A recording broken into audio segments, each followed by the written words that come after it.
Hi everyone, welcome to my day 5 of my 14 days bubbles. তো সকালে তাড়াতাড়ি উঠেছি এবং মা আমাকে গরম জল দিয়ে দিয়েছে। আর গরম জল খাওয়ার পরে তাড়াতাড়ি মুড়ি খেয়ে নিয়েছি।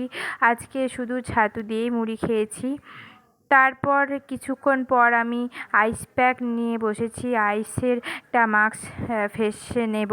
এটা ফেসের হেলথের জন্য খুবই ভালো, ব্লাড ভেসেলসগুলোকে খুবই ভালোভাবে অ্যাক্টিভ রাখে। আর তারপরে আমি টুকরো অ্যালোভেরা নিয়ে বসেছি। অ্যালোভেরার মাস্ক নেব চুলে, যেটা চুলকে সিল্কি এবং হেলদি করে।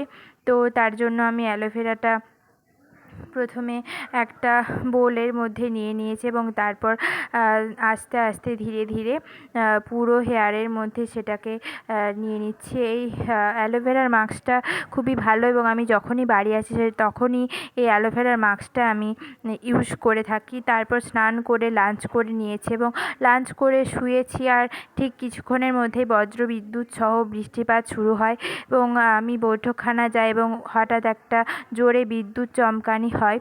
আর তারপর বৈঠকখানা থেকে আমি বাইরের বৃষ্টিটা উপভোগ করছিলাম। আর কিছুক্ষণের মধ্যে 1.5 ঘন্টা 2 ঘন্টা পরে বৃষ্টি থেমেও যায়, কিন্তু বৃষ্টি হয়েও খুব একটা লাভ হয়নি। গরমটা খুব একটা কমেনি। আর তারপর আমাদের এই কালারিং বার্ডসগুলো কিচিরমিচির করছিল। তারপর 5:30টার দিকে বাবা আম কেটে দেয়, তো ওটাই খায়। আর তারপর 6টার দিকে এই ছোটো ছোটো বাচ্চাগুলো আমাদের বাড়িতে আসে।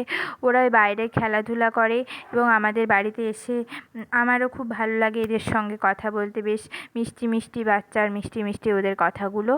তো তারপর সন্ধে দিয়ে আমি এই চকলেটটা সবাই মিলে খাই একটু। ডার্ক চকলেট আমার খুবই ফেভারিট এবং এটা একটা অন্য ফ্লেভারের ছিল, পিনাট ফ্লেভারের। তো তারপর আজকে ডিনারে করেছি শুধু পোস্ত ভাত। তো আজকে ব্লগটা এই পর্যন্ত, বাই।